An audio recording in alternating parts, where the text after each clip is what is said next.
Hello and welcome to coverage of Grand Prix Hartford here in round 3. Luke Purcell versus Dan Ward. Dan Ward boggles, which he used to win the last modern GP that we saw. So we'll see if he can run it back this time. The fist bump to start the game. I love it. Luke Purcell on the play. Here we go. A turn 1 boggle from Dan Ward. Exactly what you want to see. Yeah, Luke Purcell was on the play here, and he is playing blue-white control. Wow. Now, blue-white control can do some... it has 2 copies of Supreme Verdict in the main deck, which can be nightmarish for the Boggles deck. However, if Dan has a draw that involves some number of Umbras, yes, that could definitely get him out of that. Jeskai Control is the deck for Luke Purcell, and yeah, I've played against this deck actually yesterday when I was playing a Modern League, and it was so funny, the control player choosing to counter my Umbras specifically, not any of my better auras, because just exactly of the reason you just mentioned. And that's a control player who definitely knows this matchup pretty well then. Yep, and speaking of Umbras, there's one right now, Spider Umbra on the Boggle. Glade Cover Sculpt will follow it up for Dan Ward. Celestial Colonnade you see in play there for Luke Purcell. One of the ways this deck tries to end the game, using a land. Yeah, Jeskai Control is oftentimes just trying to run the opponent out of resources before it eventually wins the game, just by drowning them out with card advantage via Ascanta the Sunken Ruin or Jace the Mind Sculptor. All right, Dan Ward's Boggles keep doing what they do best, getting into the red zone. Now 1 Boggle with protection from creatures. That's Spirit Mantle. Also gives +1/+1. Luke Purcell with no target is just going to bolt Dan Ward's face. And Dan's life total has gotten low enough where Luke may be thinking to himself that there's a possibility he can steal this game by using Snapcaster Mages and Lightning Bolts.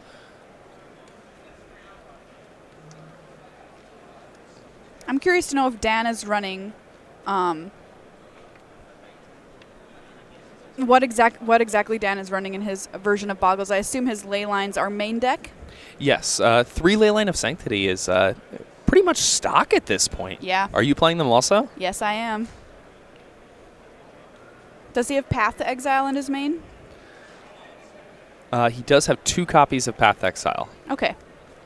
That's always interesting to watch from the Boggles player because, you know, Celestial Colonnade, great target for that. Yeah, essentially taking the entire turn away from your opponent. Cryptic Command, the critical 4 mana available there to Luke Purcell is going to tap down Dan Ward's team, draw a card. Horizon Canopy for Dan will draw him a card as well. One of the ways that the Boggles deck is able to keep churning through its deck despite not having any card draw. Unless you have a Core Spirit Dancer in play, of course. And that can become a really, really powerful engine.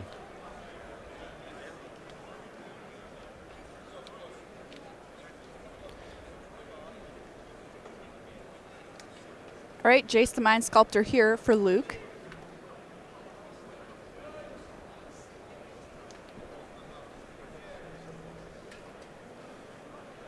Is going to Brainstorm. And not much else you can really do with that Chase. It will buy him a turn, though. Dan's draw not as aggressive as Boggle draws often are. No Ethereal Armor, no big enchantments, really. So just kind of ticking in for a few damage at a time here. You know, when he tapped 2 to put on that Spirit Mantle, I was like, Daybreak Coronet? Yeah. And if that were the case, this game would be pretty much over right now. Our Dryad Arbor there for Dan Ward adds to his attacking force. Kind of a really critical card in this deck to be able to get yourself out of jams from Lilion of the Veil. That might ask you to sacrifice a creature. Well, or tell you. Ask you. You can if you want. Or just to put another power on the board when you need it.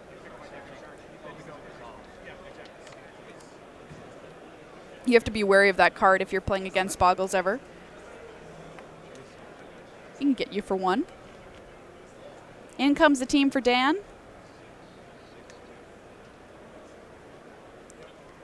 Bolt will take down the Arbor. Down goes Jace. Yeah, pretty unimpressive hand here for Dan. It looks like he just has 3 lands and a Leyline of Sanctity. Wow. So if Luke's going to steal a game, this is the game he's gonna steal in terms of game 1s against Boggles. And that's the thing, you know, a lot of people assume, and we saw this when we saw the Mox in the hands of Dmitry Budakov, the eventual winner. He had just absurd draws with Boggles, and people were like, how do you ever stop this deck? You know, and the answer is like, sometimes your draws are just like this. That's the drawback of playing a deck that is kind of sort of playing like a combo deck, in that you need some very specific pieces in order for your deck to do something, and they work together and do very little separately, as you can see from that Glade Cover Scout just sitting there by itself.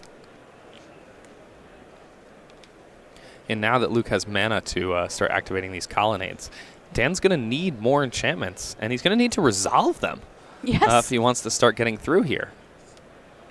Yeah, once a control player has this access to this much mana and cards in hand, it gets pretty tricky to stick anything. Search for Azcanta is the play there for Luke. And that does mean that Luke doesn't have enough mana to activate this colonnade and block with it. So Dan might get one more clean lick in here. I want to ask too, some Jeskai control lists play Geist of Saint Traft, which is kind of a little different. Mm-hmm. Can you talk about that?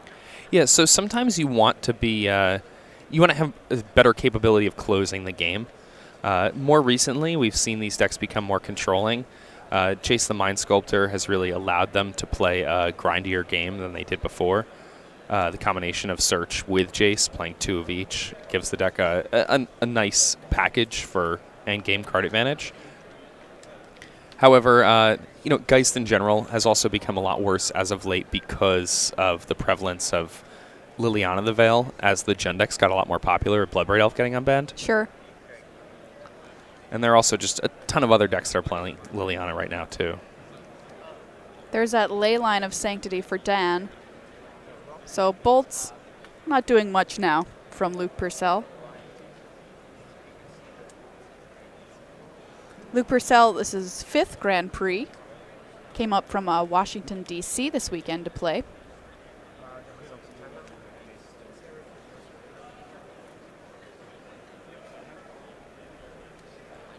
Yeah, so I suppose that Luke was responding to this Leyline with Snapcaster on that Bolt.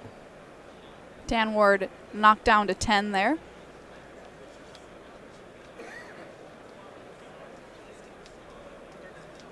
Yeah, the life total was incorrect. And the Spirit Mantle doing a lot of good work here. Because that actually prevents the Celestial Colonnade from blocking also. Yes. It's usually a one of in Boggles lists.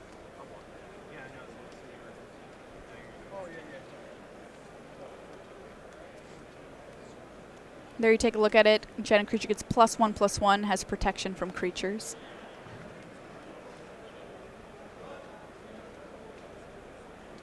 Pretty cool art, too. Oh, yeah. It's very good in the matches where it is very good, and not so good in the matches where it's not so good. Hard-hitting insight there. So which matchups is it good in? The ones where they have creatures in their deck? Yes, indeed. But that's the thing, like you're using a slot in your deck where Boggles is a very streamlined deck, where in a lot of matchups it just is kind of irrelevant. But that's the case for a lot of cards in Modern. And I feel like with a deck with Boggles, or with a deck like Boggles, you really want to be playing cards that are very focused on your strategy, or cards that kind of win the game by themselves. Right. And Spirit Mantle falls into both of those categories. So I feel like it's worth the one slot. Active Azcanta the Sunken Ruin for Luke Purcell. Down to 1. Can he pull up?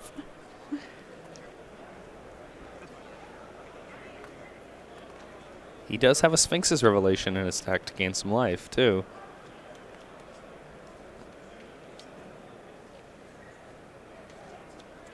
His only other form of life gain here, Lightning Helix, not going to be very good with that Leyline in play. No.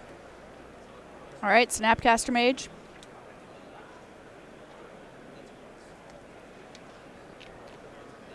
And that's going to be flashing back Cryptic Command, I suppose. Yep, looks like it. Tapping down the Boggle. Dan Ward. Already turning it sideways from the tap. Indeed, that is going to be one of the modes chosen. Luke draws a card.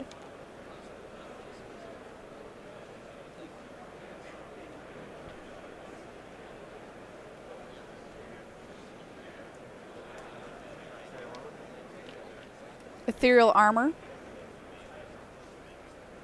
on the Boggle, passes the turn back over to Luke. And I mean, 1 is not 0, especially not when you're playing Jeskai control. No. Luke's really going to need to be able to like chain Cryptic Commands for some time here. That's actually not going to take as much time as one might think because the... Ooh, a Sphinx's Rev in there. That's an important one. Yep, and that's going to be the choice there off of that Sunken Ruin activation.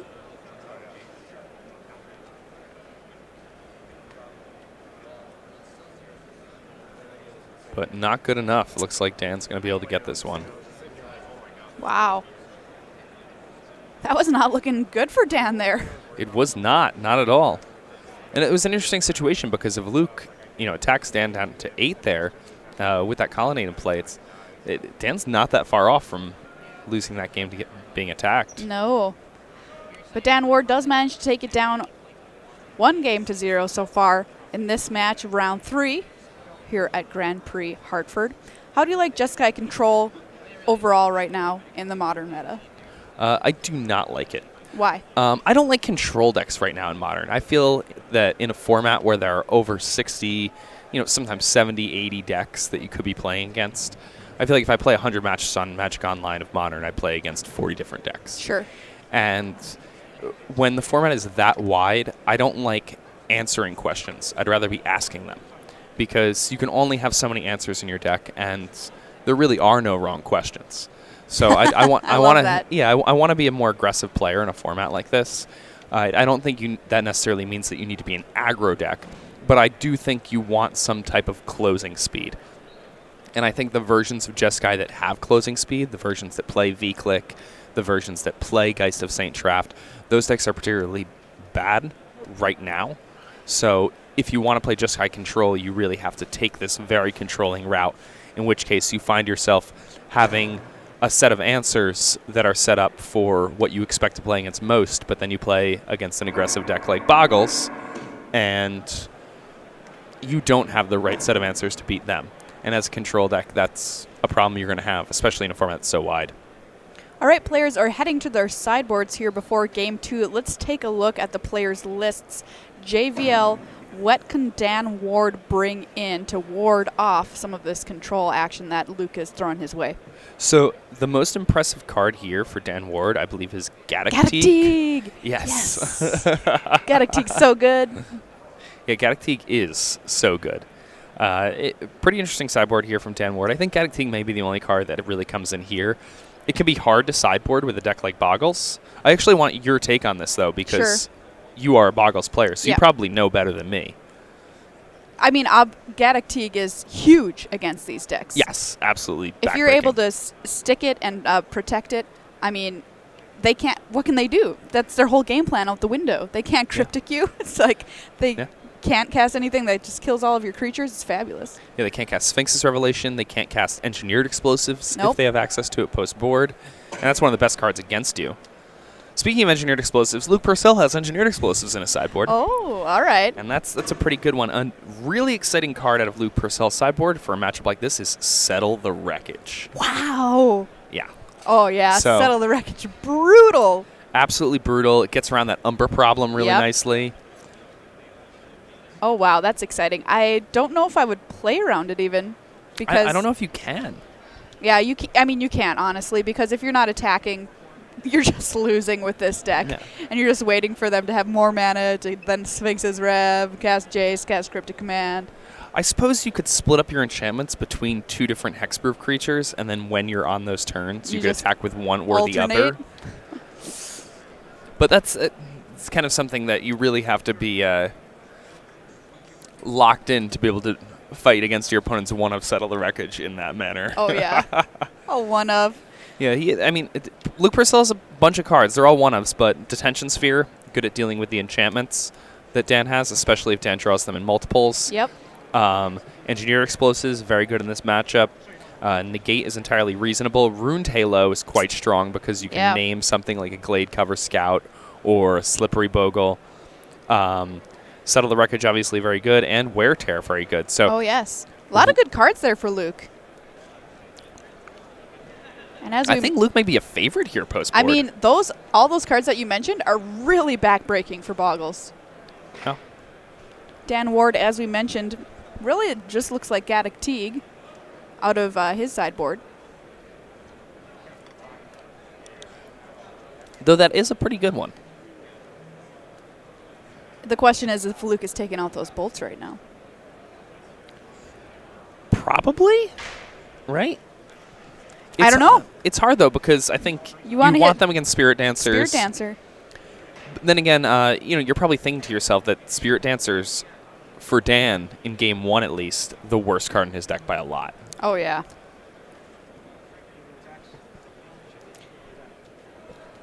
Spirit Dancer, when it sticks and lives, obviously can completely take over the game. However, it's got a massive target on its back. Yeah. I actually, when I played in Vegas last summer in Modern Tournament, I had no Spirit Dancers in my deck at all because it was just too volatile. There's too many ways to kill it. You know, Fatal Push was there. Everybody was playing Grixis, Death Shadow. They were ripping apart your hand. They were killing your stuff. So I thought it's not worth it. I'm just going to put in another hexproof creature, which was Silhana Ledgewalker. Nice. Now you get access to an even better hexproof creature with Dominaria. Wait, which one? The Green-White Legend? I'm sorry, it's a brand new set. I don't know the names yet. Okay, but I'm looking it up. There's the, I believe it's a green-white for a hexproof creature with power and time to see the number of creatures you control. Oh. At 2 mana. Is it a new Sisei? Oh, the new, oh, yes, I think I know what you're talking about.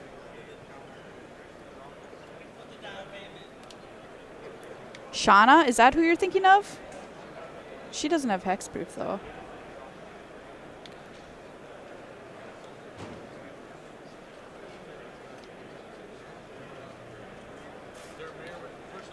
Here with Luke on the play again. Dan enjoyed a very, very easy Game 1 here, despite having not the best draw, but... All right, well, he's doing what he wants to do, which is playing a Glade Cover Scout on turn 1. Serum Vision's here for Luke. Yeah, Shauna Sisei's Legacy. No hexproof, unfortunately. But it can't be the target of abilities your opponents control. Not spells, just abilities. Yeah. You're right. Heckproof, as someone suggests. Heckproof. The Scout getting in there for Dan Ward. So no turn 2 enchantment there for Dan. It looks like his draw did not have any white mana in it. That's tough. It's going to be pretty rough for him. His hand looks like a pile of white enchantments. Yeah, sometimes you have to take the risk with this deck. I mean, if you've got a hexproof creature in your opening hand, it can be really tempting to keep it if you've got some good stuff. One lander, but white mana is so important. There's another Scout, though, but Ruined Halo hitting the table for Luke Purcell, naming Glade Cover Scout. Yeah, and that oftentimes represents, multiple cards because not only is this turning off both these Glade Cover Scouts in hand, but if Dan had put any auras on either of them, then it would also have turned those off. Right, 4th land in play there for Luke Purcell, which is kind of the magic number for Jeskai control.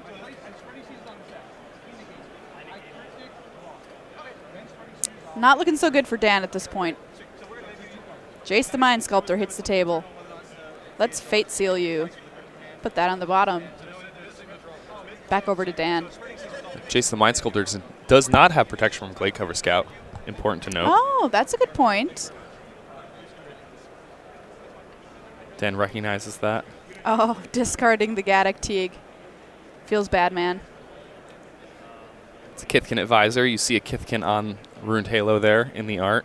Oh, yes. Perhaps Gaddock Teague could advise that Kithkin to move its Halo. I hope we go back to Lorwyn someday. There's a supreme verdict from Luke Purcell. And Dan Ward has seen enough, scoops him up. Luke Purcell tying things up here. 1 game apiece in round 3.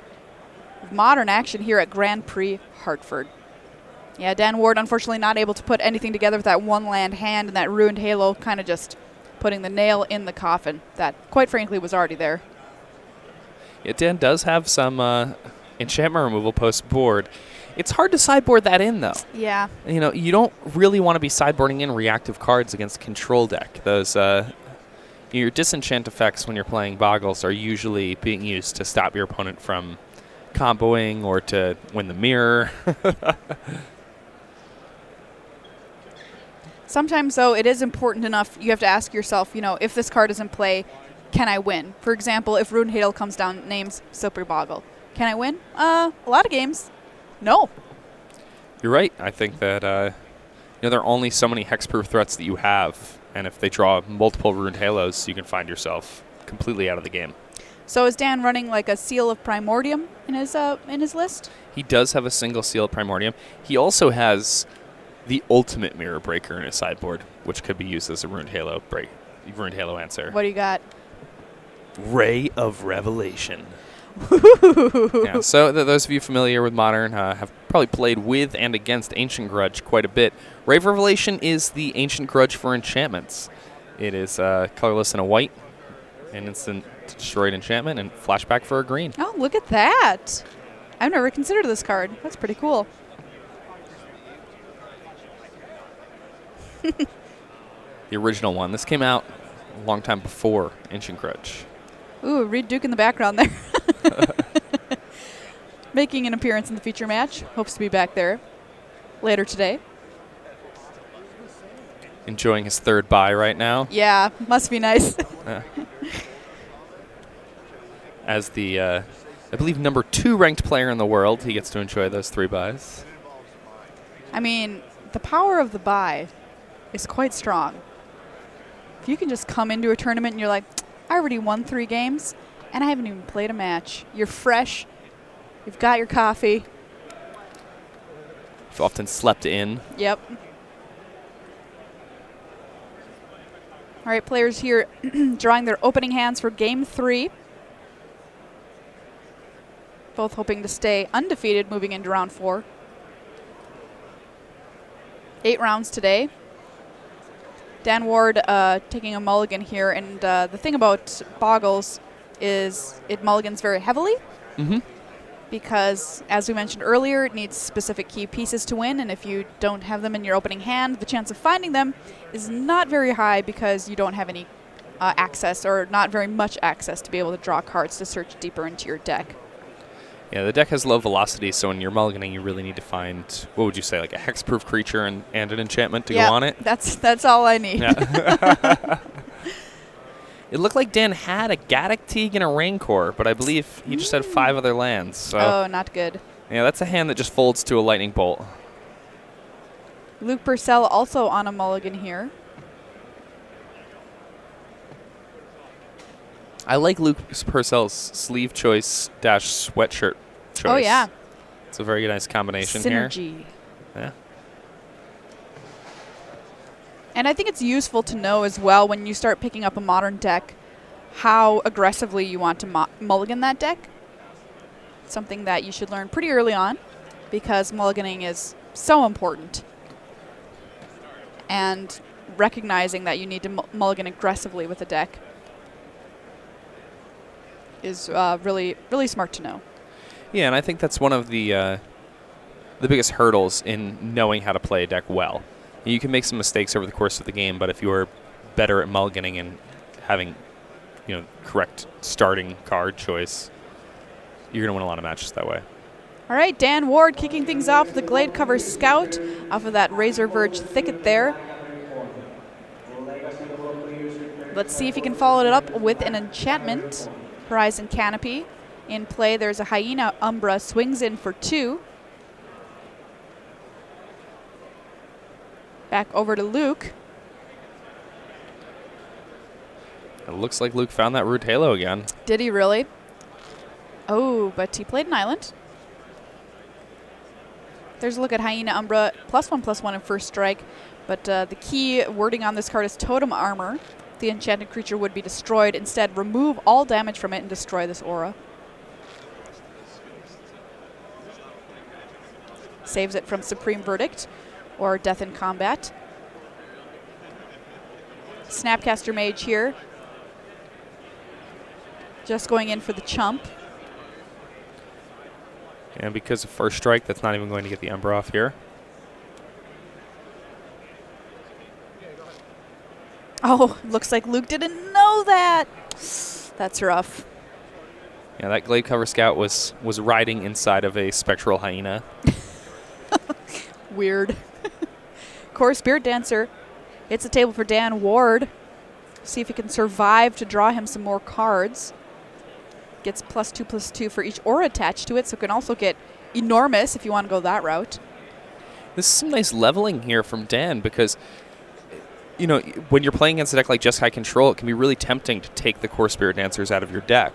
Right. Because they have so many inexpensive answers, but properly assessing that it's likely that Luke was sideboarding out those types of answers if he has access to cards like Ruined Halo. And that means that Core Spirit Dancer could be quite good here in Game 3. Yeah, and that's something you have to think about too. You know, you're not just sideboarding for their main deck, you're sideboarding for their sideboard plan in a lot of cases. Yeah, you too often see people just shuffle up after the second game, going to the third one without taking another gander at what tools they have access to. Including whether they're on the play or the draw. Dryad Arbor in play here for Dan. Another Thicket swings in with the Boggle and the Arbor.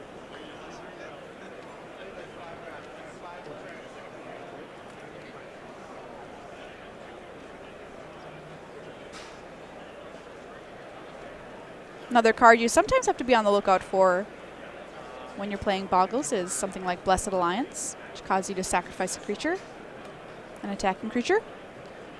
And Dryad Arbor's a pretty good card to defend against Blessed Alliance. Vendilion Click here from Luke. Take a look. Armadillo Cloak in hand, natural state as well for Dan Ward. And a Horizon Canopy. And natural state, very nice answer to Ruined Halo.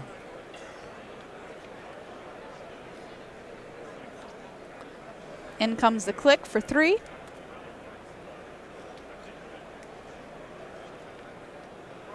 Luke let Dan keep He his just let hand. him keep him. I'm kind of confused about that. He's going to path the Spirit Dancer here. Dan will go get a land. Because you said he had a Ruined Halo in hand, right? Yeah. And an Engineered Explosives? Yeah, and a Supreme Verdict. Oof. Yeah, if I'm Dan and my opponent takes a look at my hand and then doesn't take anything, I'm feeling terrified. Real bad. real bad. It's also hard, you know, if Luke ever draws a card like Settle the Wreckage, because I think Dan's much more likely to play around something like Blessed Alliance by doing exactly what. Right. All right, here comes the Armadillo Cloak. Dan draws a card off of that Spirit Dancer.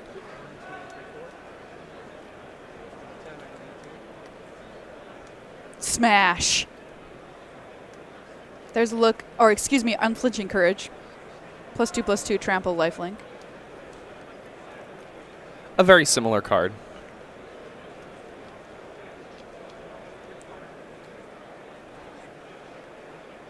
And there it is, Engineered Explosives.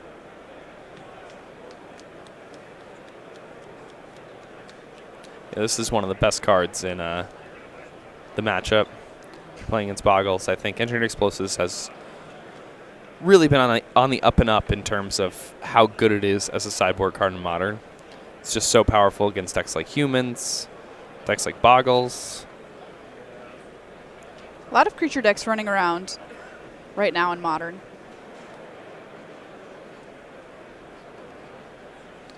Yeah, there are quite a few very strong creature decks. All right, we're going to suit up this Spirit Dancer here with a Rancor. Luke Purcell on 10 life. Activation cost left up for that explosives. And Dan saying, well, Spirit Dancer will live. There's an Ethereal Armor. Draw. Really kind of forcing this explosives to be popped right away. Yeah, this has actually not turned out as bad as it could have been thanks to that Spirit Dancer. Yeah, Spirit Dancer's done a lot of very good work here for Dan. Second copy of Spirit Dancer's drawn him 2 cards already. He's going to pop it, but we've got that Umbra there. So all these enchantments will go away, save for the Rancor, which will go back to Dan's hand. Pretty nice that that 3-mana enchantment stays on the Boggle as well. Another Umbra there. And the Rancor. So Dan Ward able to keep the pressure on. Luke Purcell's life total goes down to 6. And we know that Luke has Ruined Halo, but we also know that Dan Ward has access to Natural State. Yes. A pretty nice answer to that Ruined Halo here.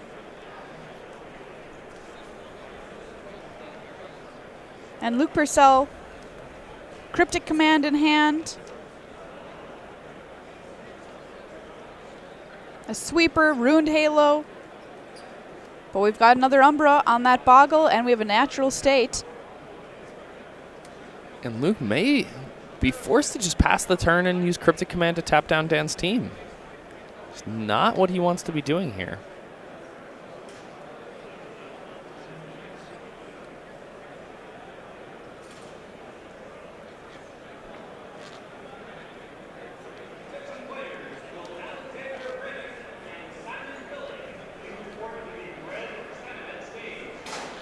I think that's Luke's plan. Tap down the team here from Cryptic Command. We're going to draw a card.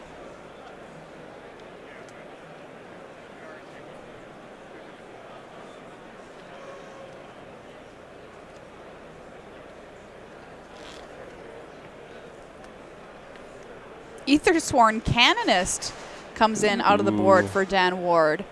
Interesting. I wouldn't have expected that sideboard tech.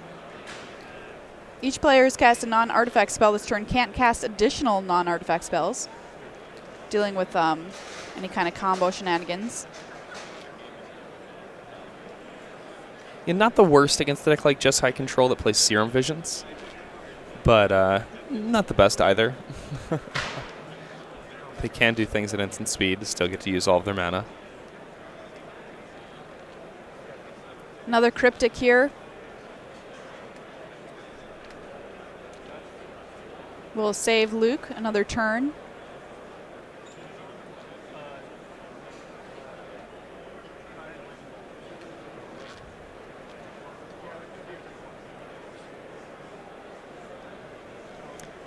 We'll see if he can survive yet again. And lots of damage there Yep. on that Gladecover Scout. Passes back to Dan.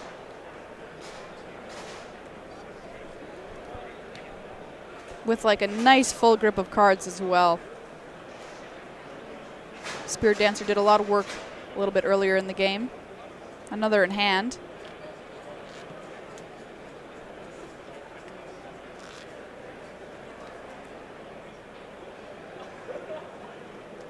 And in comes the team.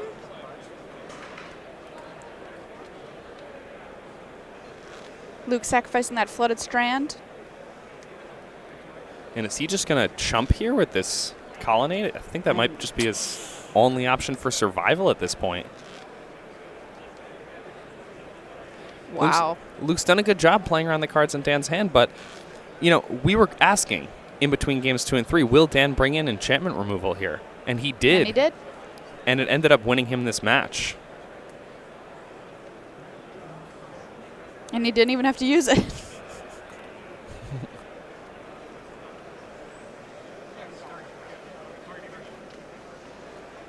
There's the colonnade, and there is a path on the canonist.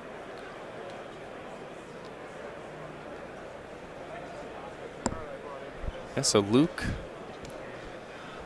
gonna survive another turn here. I believe false 2 though at this point. Oof.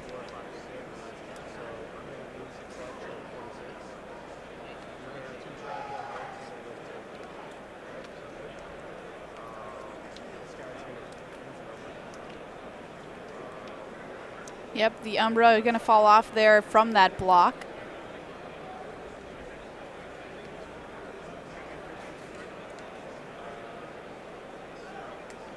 And there's the Gaddock Teague. And a wise play there from Dan, recognizing that he'll be able to turn off Supreme Verdict. So Luke's going to need a removal spell for... Oh, wow. Yep. And there's a handshake. Dan Ward, 2-1 over Luke Purcell here in round 3. Really nicely played by Dan as well.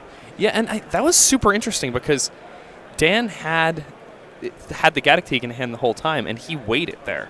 Yes. And he played the Gaddock Teague on the perfect turn to play that Gaddock Teague, because if he didn't have that Gaddock Teague and play it on that specific turn, Luke would have been able to untap, cast Supreme Verdict, and likely won that game. So, really powerful stuff there. If I had to pick a card from this match, you will. Yeah. I think I'm going to have to pick. Slippery Boggle. Slippery Boggle is the card of the match? The card of the match. And I know it's like kind of a cop-out of a pick. Maybe it's Gaddock Teague, because we talked about it a bunch beforehand, and then it was that, that end card. I'm just going to go with Glade Cover Scout, though. Yeah. Okay, so Glade Cover Scout. Glade Cover Scout is the answer. card. Glade Cover Scout, final answer. Card of the match is Glade Cover Scout. Over. Sorry about the waffling. All right, so there it is. 1-1 for 1. Hexproof. This is all you need right here. This little slippery boy will get in for the damage. By the way, I recently asked Mark Rosewater. He said, what would you like in Magic, Maria? And I said, please print me another hexproof creature for 1 mana. And he said, no. So he's on to me. Yeah, it might be rough if they printed another one for 1. I think it would be a little backbreaking. All right, we're going to head to a commercial. We'll be back with more from round 3 here at Grand Prix Hartford.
welcome back to the booth here at Grand Prix Hartford. We're playing some Modern today. Maria Bartholdi joined by Jacob Van Lunen, and we're in round 3, and we're about to see some teamer control in the hands of Gerard Fabiano. Has top-aided a ton of GPs, won in Baltimore in 2014, Montreal 2014, Philly 2008, playing against Frank Manna, spelled M-A-N-N-A, so I still think I'd need to be a Magic player, even if that's my last name. It has second GP from New Jersey. This is game 1 of the time walk match. Here we go. Gerard Fabiano on the left side of your screen, teamer control. Frank Manna, Jeskai control. 2 control decks battling it out. What is Gerard's plan, JVL? So Gerard is kind of a tempo-y sort of control deck. This teamer control deck, he's used this deck to win a lot of tournaments back at my local store, the Bearded Dragon in New Jersey. And some of these tournaments had 75-ish people. So he has done very well with this deck. I've seen him go on 8-0 runs with it.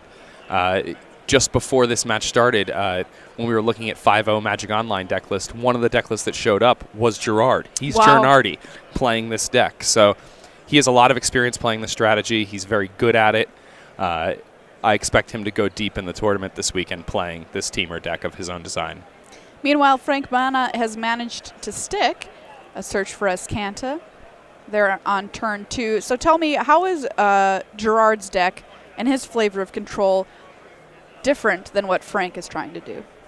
So Gerard's deck is has a much better tempo and closing type of strategy than a Jeskai control deck, but I think the Jeskai control deck is one step slower, which should make the Jeskai controls deck the favorite in a matchup like this. And Gerard is doing something which is crazy, which is he's got some creatures in this deck.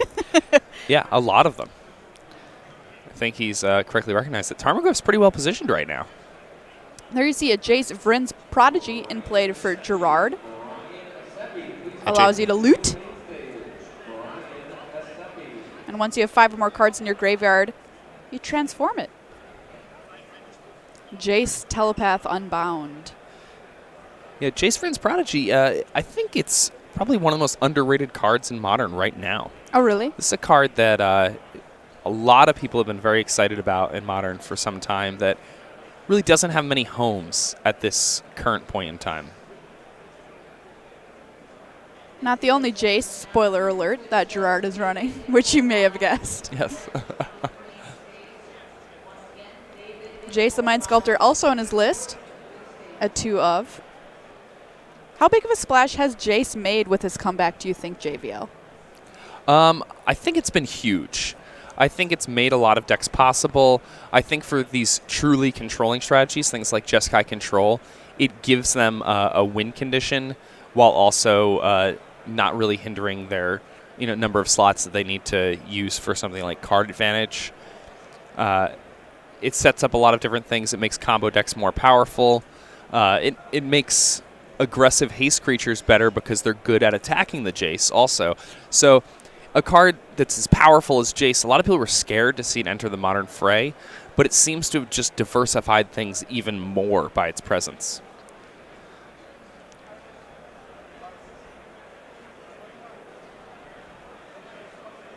Another fun fact about Gerard, he actually went to kindergarten with my wife, Tara. Oh, no way. Same kindergarten class, yeah.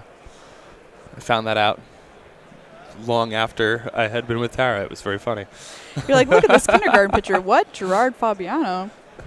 Spreading Seas here from Gerard, which you normally see in stuff like, of course, Merfolk, white-blue control. Here we're seeing it in his teamer build. And Gerard set up that turn nicely there so that he would have 5 cards in his graveyard and would be able to flip this Jace right now. Jace Telepath Unbound joining us here. The +1 up to 1 target creature gets -2/-0 until your next turn.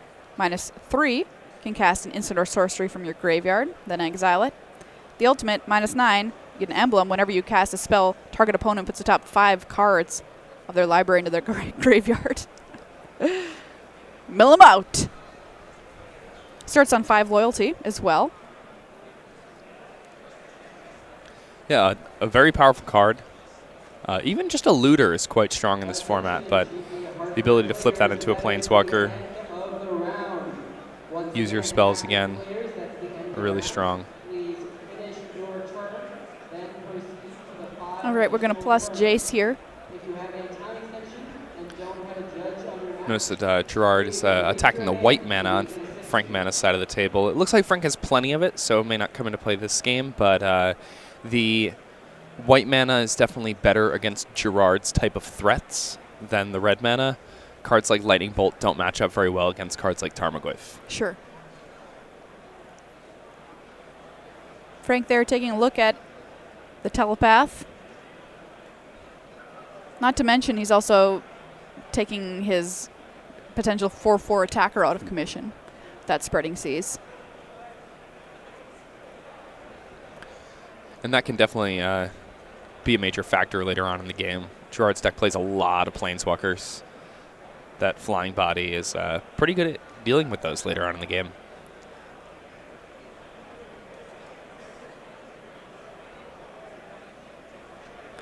Pretty exciting card here in Gerard's main deck. Thragtusk? Thragtusk. Yeah. I mean, games in life, put a big body into play. Why not? Yeah, fine against control decks too. If they make it leave the battlefield somehow or another, you get another 3/3. All right, we're taking Jace up once again, passing back over to Frank. Lightning Helix here. Knocks Jace back down to 4 at the end of the turn. Another Lightning Bolt in hand. Mountain heads to the graveyard there off of the search. And passes back over to Gerard. Yeah, so Gerard here, he may choose this turn to be the turn where he starts to try to go for something. I think he's, playing this in the way somebody would play a traditional control type matchup, where you don't want to be the first one to go for anything. Right. Patience is the key. The major problem with that plan, however, is that Frank was able to resolve that search for Azcanta on the second turn. So if Gerard keeps on playing that Drago game, the search for Azcanta is probably going to flip on the next turn.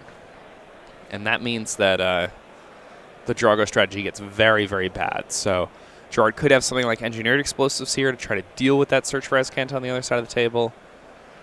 Or he could just start trying to get aggressive here to force Frank to use his mana in a somewhat specific way. Yeah, Search for Azcanta, an extremely powerful card. Made its way into Modern almost instantly after it was printed.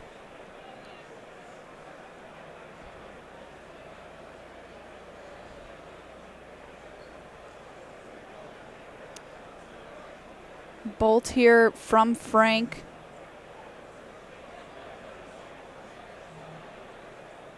Targeting him, I believe. Oh, interesting. Okay. Knocks him down to 11. Yep, sure enough. Maybe Frank says, you know what? Maybe I've just got to play the Snapcaster Bolt game. It's an odd route to take because he had already aimed something at the Jace Telepath Unbound. But, had he not aimed that Helix at the Jace earlier, Gerard might have already had access to Ultimate in another turn cycle, so...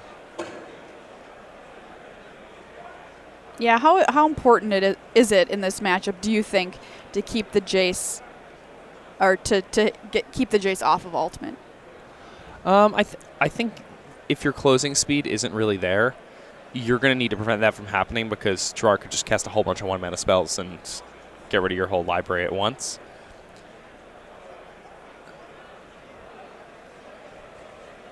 The Jeskai control deck, though, the combination of Snapcaster Mage with Lightning Bolt means that the deck is very capable of closing games quickly when it wants to and or needs to. Just a problem of getting to that point, and I think that, that closing speed doesn't really come to fruition until you're very late in the game and have an abundance of other advantages happening. And there we see Search for Azcana transformed. Azcana, the Sunken Ruins, Serum Visions. And this is a cryptic command here. And I like this play a lot from Gerard. Gerard's targeting Azcana, the Sunken Ruin, with that cryptic command. And that's prompting Frank to... Oh, he bounces it! Bounce the Jace Tailbath about. And this is great for Gerard. Now Gerard gets a turn where his opponent only has access to 3 mana. And... Ooh, a Spell Snare. So that's an interesting card for Gerard because Gerard was hoping that he could force through Jace the Mind Sculptor. And it looks like sure he's able enough, to do so. There we go. Wow, the Cryptic Command War.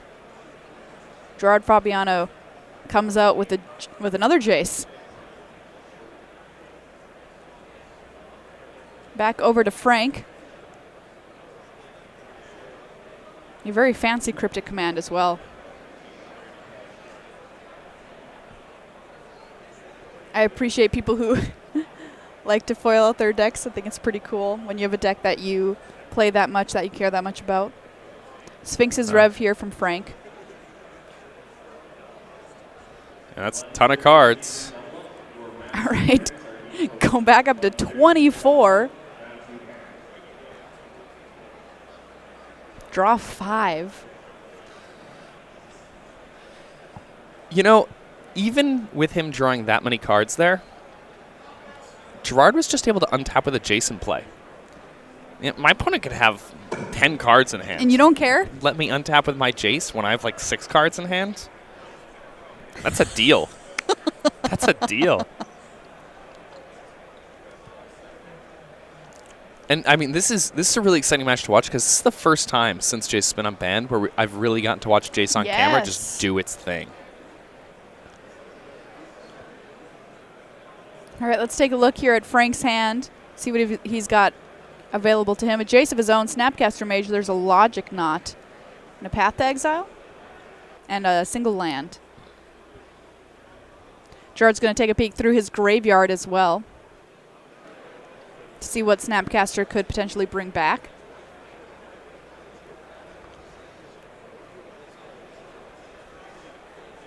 So we all know Jace the Mind Sculptor is just like a great card. Tell me why it's so great right now in this spot.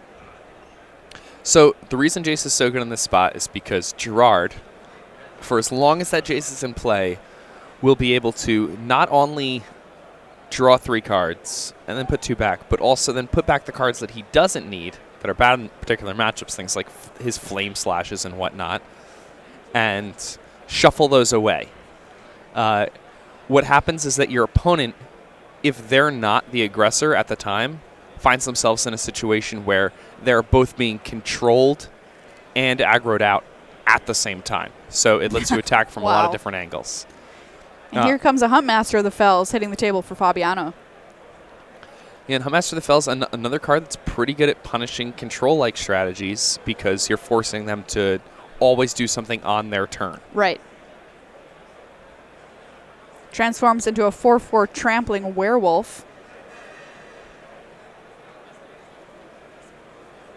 That hits for another 2 when it deals combat damage. Or excuse me, when it transforms.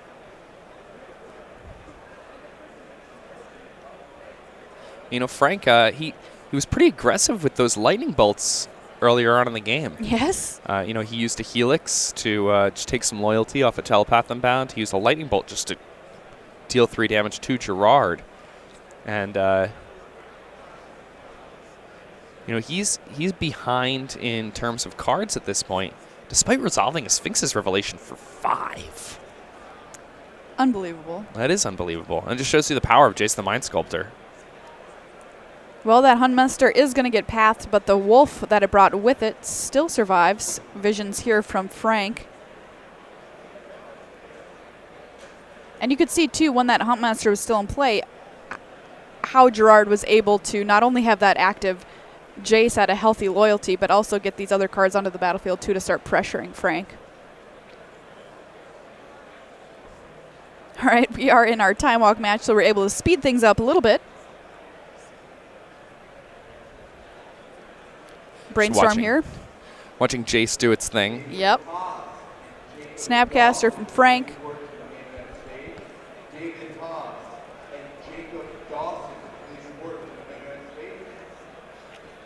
So does Gerard have a counterspell for this Snapcaster mage? Lightning Helix here. Yep. You know, we're talking about how powerful this Jace is, that Gerard's had this Jace on the tail over so many turns. Wow, that Snapcaster did some cleanup duty there. Yeah, Snapcaster did a lot of cleanup, and Frank does have this Ascant of the Sunken Ruin flipped in on the battlefield. Spreading Seas hit with a negate from Frank. Yeah, Frank really needs to protect that Ascanta if he's going to be able to get back in this game. Counter War. Ooh, a good old-fashioned counter war. Cryptic Command. And this shows some discipline here, because that Cryptic Command could have been used on that Snapcaster mage earlier in the turn, but good call. Negate was played around. Pretty interesting there. I think my Cryptic Command would have gotten negated when Frank cast Snapcaster mage. It's going to sit. That Spreading Sea is going to take care of that steam vents there, actually. Oh, interesting.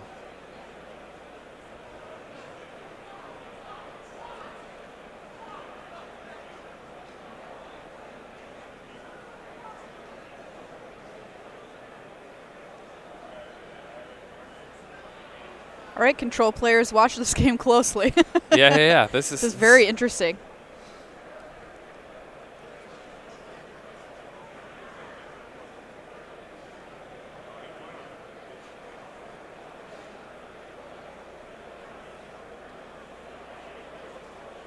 And Gerard looks like he has a Logic Knot in hand, too. So that's just going to be a hard counter here at this point, I imagine.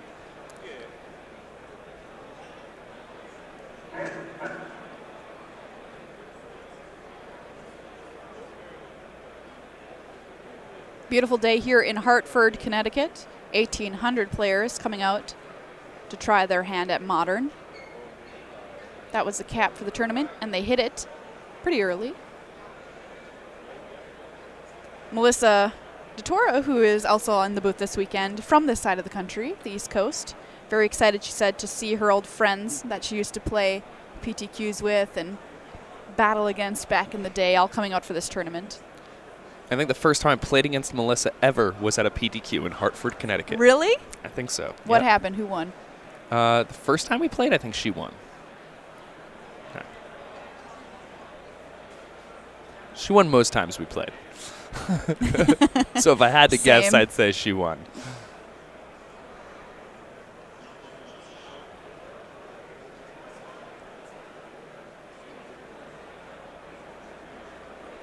All right, a Jace potentially trying to be stuck here from Frank Manna of his own.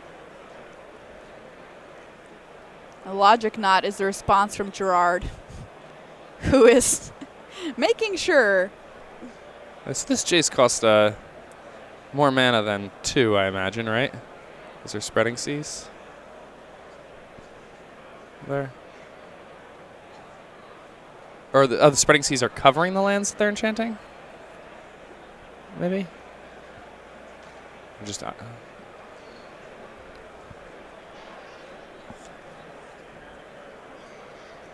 yeah, Hartford as a city, though, has been very kind to me in terms of Magic. Of the PTQs I've won over the years, more than half of them were in Hartford, Connecticut. Ooh, nice. Yeah, so I like coming here for Magic events. Fond memories. Another Spreading Seas here from Fabiano over that colonnade. And yeah, I do think those Spreading Seas are just covering up the lands entirely. Or they've just replaced them on the battlefield, and the lands that they're representing have been moved off to the right, I think is what's happening. I guess that makes it less confusing. I like doing it that way. Frank, I think I'm going to adopt that plan. It makes sense. You're not going to get confused, or they're not going to move or something.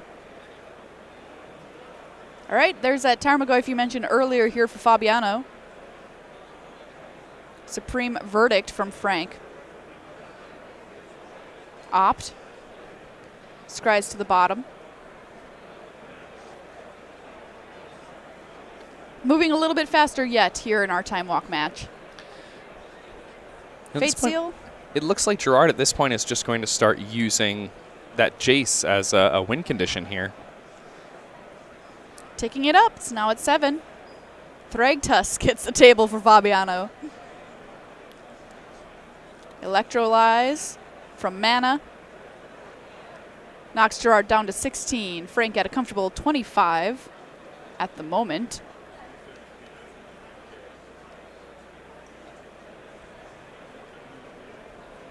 All right, we're going to brainstorm. Yeah.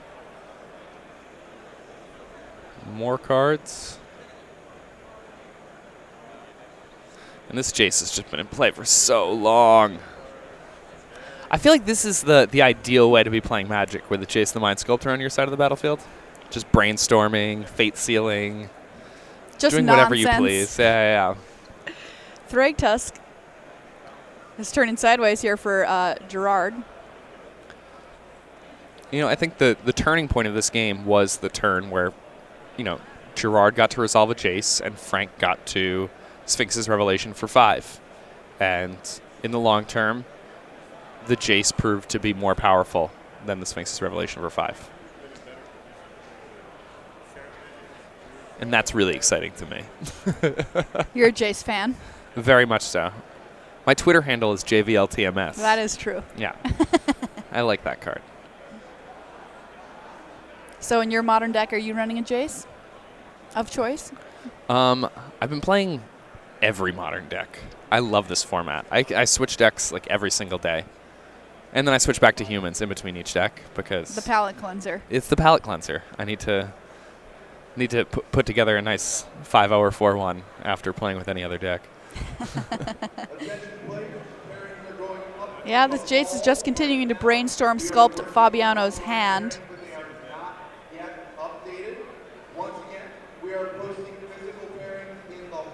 And when you play these control mirrors, these games can take a while sometimes. Snapcaster. Cryptic Command is the choice for Fabiano. And Frank, with only one card left in hand, Gerard feels pretty comfortable at this point, just using his cards more aggressively.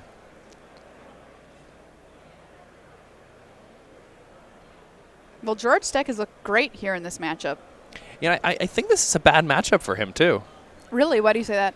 I think Frank's deck is slightly bigger. Like we mentioned before, I think Gerard really needed to find that open window to sneak through, a hard-to-deal-with threat. And, Gerard worked really hard to engineer an end-step counter war that allowed him to resolve Jace the Mind Sculptor.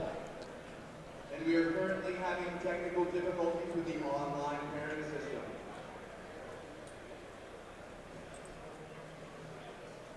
All right, a fight over this logic knot that was on that cryptic command. Players, round 4 pairings are now posted online. Yep. As well as All right, back over to Frank. And now Gerard's completely tapped out, so Frank will concede. Yeah. Frank's just going to scoop him up. Game 1, they're going to Gerard, Fabiano. Maybe we can find out who won this whole thing. Gerard won 2-0. And you just heard from behind me that pairings are up for the next round. So we'll get Marshall and Melissa back in here for more Magic.